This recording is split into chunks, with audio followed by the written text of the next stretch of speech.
uso de la palabra, dijo que hay concentración de los tratamientos de los proyectos por parte del Poder Ejecutivo. ¿Lo tenés, Bauti? ¿Podemos 30 segundos? Escuchemos. Observaciones por nuestro voto negativo a esta propuesta, que es la transferencia de un organismo que depende del Poder Judicial al Poder Ejecutivo. Esto no tiene nada que ver con lo que dijo la diputada, a quien la felicito por sus buenos augurios, por sus buenos deseos, por su buena ilusión, pero no tiene nada que ver con la realidad.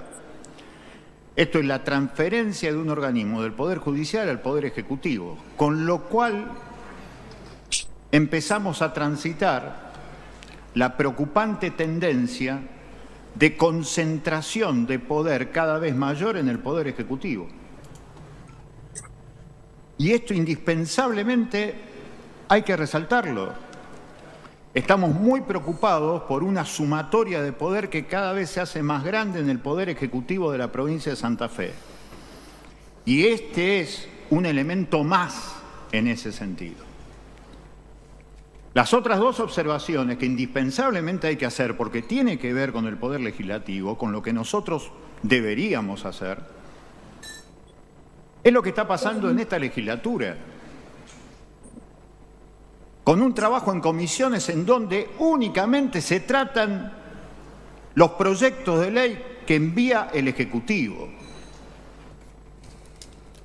Y esto lo está sufriendo cualquier legislador y cualquier legisladora. No puede ser que la legislatura, supuestamente poder independiente, diga o se argumente a través de autoridades de las propias comisiones que hay que consultar al Ejecutivo. Esto es independiente, muchachos.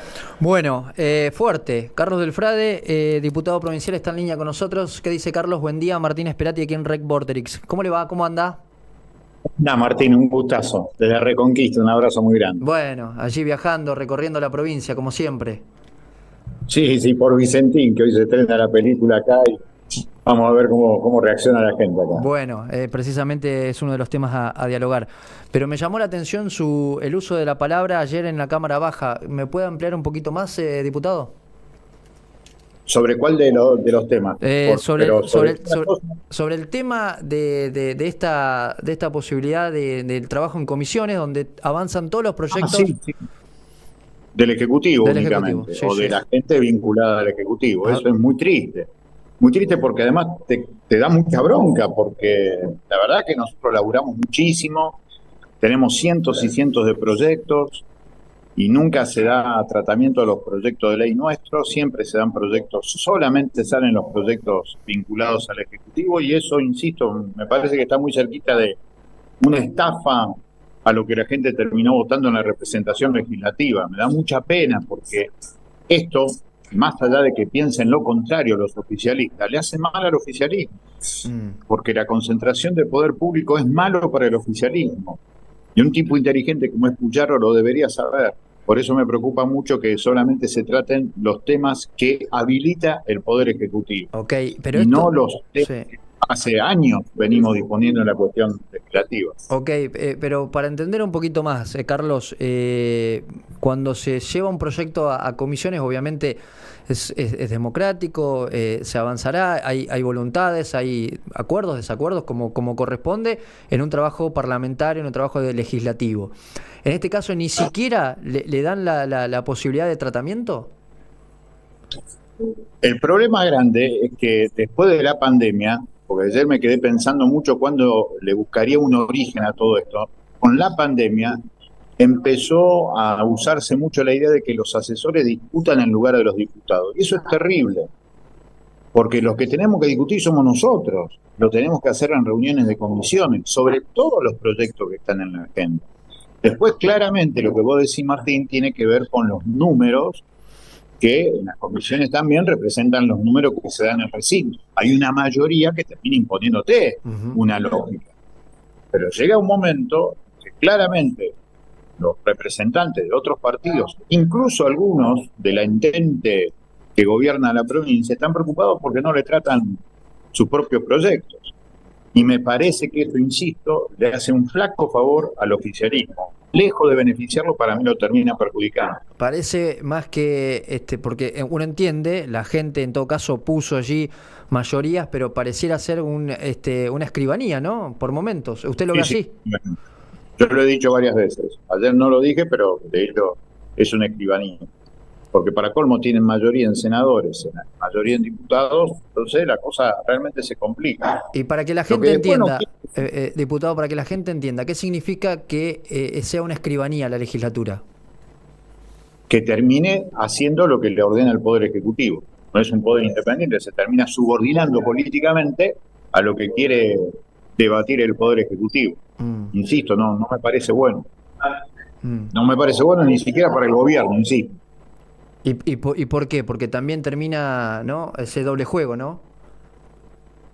No, porque si únicamente vos haces lo que te manda el Ejecutivo, los demás proyectos que tienen que ver con la realidad santafesina desde otro punto de vista y que sí le pueden mejorar la vida a los santafesinos, después termina generándose que la única respuesta es lo que hace y decide el Ejecutivo. Por ejemplo, la cuestión impositiva, la cuestión de declarar 6 emergencias seguidas, 6 emergencias seguidas para disponer, por ejemplo, de aumentos en la tasa de agua, de la empresa provincial de la energía, del inmobiliario, de la patente, en lugar de hacer un debate sobre, por ejemplo, una necesaria reforma impositiva para que la mochila pesada no caiga en la espalda del pueblo santafesino. Y eso no se debate. No hay un debate sobre ley orgánica de la policía. Tenemos una ley de transporte de 1935, una ley de educación de 1947. Es una vergüenza. No hay ley de agrotóxicos porque no se quieren pelear contra las multinacionales, al revés, que hacen todo a favor de las multinacionales. Yo por lo menos lo que quiero es que se debata, no que me den razón, claro, pero sí que se debata, porque esto forma parte de lo que después termina repercutiendo en el bolsillo y en la vida cotidiana del pueblo santafesino. Y esta composición actual, usted hace rato que es diputado provincial y vio diferentes composiciones. ¿Esta especialmente le preocupa en términos institucionales? Sí, yo creo que esta es la de menor dimensión de debate político. Estoy convencido de eso. Yo tuve el privilegio de estar 9 años, voy a cumplir, solamente 9 años. 3 periodos, este es el tercero. Este es el más bajo, el más mediocre. Esto es lo que... Bueno, usted estuvo en la conducción, bueno, comenzó con Miguel con Bonfatti, con Miguel Lifchit. Y ahora con Clara García. Y con Clara García. Este es el peor momento, dice usted. Bueno, es preocupante. Sí, yo creo que sí. Es preocupante. Diputado... Sí, es poder legislativo. Y me preocupa que esto sea esta idea de tener la mano firme, sobre todo, es sumatoria del poder público. No es bueno para el gobernador. Usted, como en su condición como legislador, ¿qué cosas le objeta a Maximiliano Puyaro, además de eventualmente esto? No, ahora yendo a puedo decir, a la política. Sí, ahora ya estrictamente a la política. Yo lo que digo es que hay una política muy vinculada a los sectores empresariales, exportadores de la provincia, para los cuales va todo, y después a la hora de pagar, la que paga termina siendo la gente. A mí me parece que ahí hay falta de valentía política de enfrentar a los más poderosos en la provincia para que alguna vez pague más el que más tiene, no que pague siempre la gente que cada vez tiene menos. Y que además le objeto claramente este alineamiento con Milei, con el Acuerdo de Mayo, apoyar el plan base, apoyar el RIGI, que para mí violenta la provincia. De hecho, tenemos hoy miles de suspensiones y se empiezan a agregar también despidos en la provincia de Santa Fe. Y sobre esto es fundamental decirle que no a este gobierno de saqueo absoluto que es el gobierno de Milei. Saqueo absoluto. Sí. ¿Dónde están esos puntos de saqueo para usted, diputado? En la extranjerización de la riqueza, en lo que está pagando la gente con los precios. Eso es transferencia de riqueza a los sectores populares que se concentran en los dueños de lo que tiene que ver, por ejemplo, con las 30 cadenas que hacen a la canasta familiar. Eso es saqueo. Y después viene la extranjerización con todo esto de la ley bases, en donde las multinacionales por 30 años se van a llevar la que quieran, no van a dejar nada, cada vez menos controles, un Estado que sí funciona, pero a favor de las minorías. Es un saqueo muy perverso. Estamos dialogando con Carlos del Frade, diputado provincial. Diputado, el gobierno anterior no le fue bien en materia de seguridad. Los índices de inseguridad han bajado fundamentalmente de las muertes allí en el Gran Rosario. ¿A qué se le atribuye esto? Usted es una persona muy comprometida con esto. Sí, nosotros estamos preguntando justamente eso porque nosotros en primer lugar destacamos, subrayamos esto del descenso en un 70% de los homicidios en el Gran Rosario. Nos parece muy bien, pero queremos saber cuáles son los motivos. Porque si hubo un cambio, que evidentemente lo hubo, en referencia a la administración anterior, queremos saber qué era lo que funcionaba mal, qué era lo que generaba zonas liberadas, qué era lo que posibilitaba una gran democratización de armas, porque si no sabemos qué es lo que se cambió para mejor, es muy difícil mantenerlo. Entonces eso nos preocupa, porque no sea cosa que esto sea una especie de paréntesis y que después vuelva. Ha pasado ya en los últimos 30 años de historia santafesina, como ha pasado después. Entonces me parece que es fundamental, porque lo que quedó claro en marzo con el asesinato de los 4 muchachos trabajadores, los 2 taxistas, el colectivero y el playero de la estación, es que ciertas bandas cuando quieren matar, matan. Y eso es preocupante, realmente preocupante. Por eso queremos saber eso. Insisto, destaco, subrayo, y nos parece fantástico que se haya descendido el nivel de homicidio. Ahora, queremos saber bien los por qué. Y si hubo responsables que antes liberaban zonas, hay que denunciarlos, meterlos por lo menos en un juzgado para que respondan sobre por qué hacían la vista gorda mientras se generaba la sangre derramada, especialmente en Rosario. Ok. Es llamativo, ¿no? Llamativo cómo en poco tiempo ha descendido de una manera muy, muy sostenida. ¿Usted también le puede atribuir al trabajo que está haciendo desde el Ministerio de Seguridad y desde las cárceles, a través del servicio penitenciario? Tengo dudas. Yo de entrada ya le había dicho tanto al gobernador de la provincia como al ministro que no creo en esa teoría que ordenar la cárcel ordena la calle. Lo que queda claro es que lo que hay que recuperar es la calle. La cárcel, lo que podés hacer esto que hicieron, generar una idea de alto perfil, que además cuando mostraron aquella foto al estilo Bukele, después vinieron los 4 asesinatos, un terror político fenomenal, pero claramente hay que recuperar la calle desde lo social, desde trabajo, educación, cultura, alegría, deporte, y eliminar los nichos de corrupción de la policía. A mí me preocupa mucho que se está empoderando muchísimo a quien forma parte del problema, que para mí puede agrandar el problema, que es la policía de la provincia. La policía, que en su momento, pareciera que había un descontrol, un desgobierno notable. ¿Usted cree que en ese sentido se puede encauzar ahora en este poco tiempo de gobierno? Se ríe. Respuesta concreta porque no tengo datos. Lo Claro. que yo sí creo que siguen existiendo nichos de corrupción, claramente se demuestra.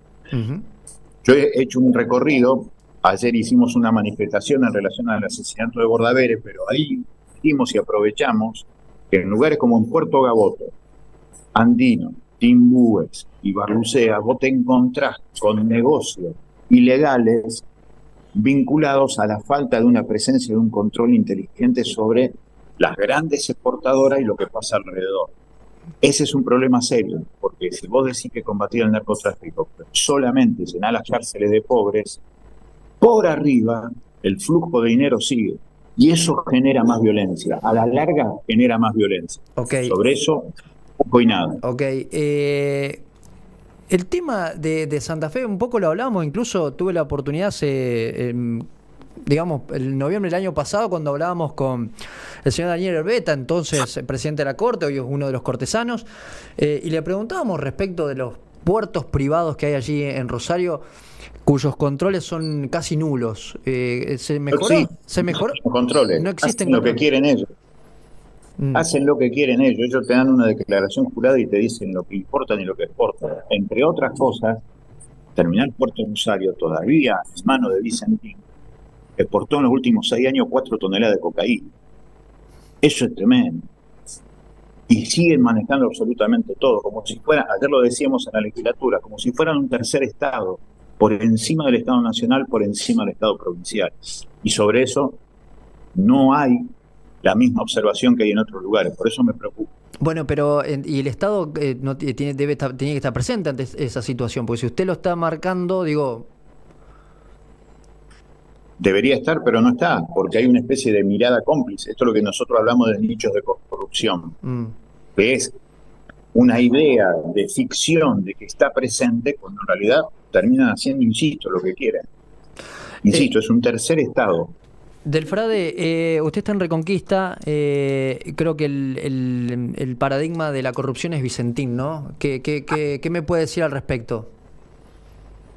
Estamos muy preocupados también por eso, porque hay silencio de radio de parte del gobierno nacional, del gobierno provincial sobre eso. Se ha anunciado que para el 28 de agosto va a haber una asamblea entre todos vinculados a esta empresa que no solamente ha generado una deuda de 1.600 millones de dólares, sino que ha fugado 791 millones de dólares más, y que van a decidir entre ellos el futuro, con lo cual creo que se está cerrando el círculo de impunidad sobre delincuentes de guante blanco. La verdad que nos pone muy, muy mal esta situación. Imagínate que la única instancia institucional que existía en el país sobre el seguimiento del caso Vicentín era una comisión de la Cámara de Diputados de la provincia de Santa Fe.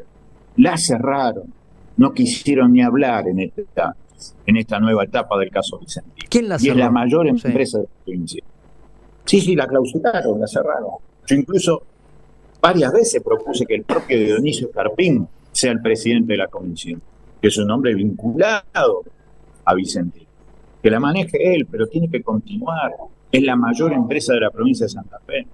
Si esto termina, como parecen ser los pasos, en la impunidad de los delincuentes de guante blanco, es terrible, porque van a seguir haciendo lo que quieren esos sectores empresariales que supuestamente son santos, pero no tienen nada de santos. Y le terminan arruinando la vida a mucha gente. El poder económico, qué difícil, es increíble. Sí, pero es la política. La política se resigna al poder económico o lo enfrenta. Para mí hay que enfrentarlo. Muy bien. Carlos, un gusto, muchas gracias y espero ande bien. Lo voy a convocar en otra oportunidad, ¿le parece? Para mí un privilegio. Muchísimas gracias, Martín. Gracias, diputado. Carlos del Frade, diputado provincial, con varios temas. Habló de seguridad, con esta baja infernal de homicidios, y espero que siga, ¿no? Porque se está hablando de personas, de muertes, ¿no?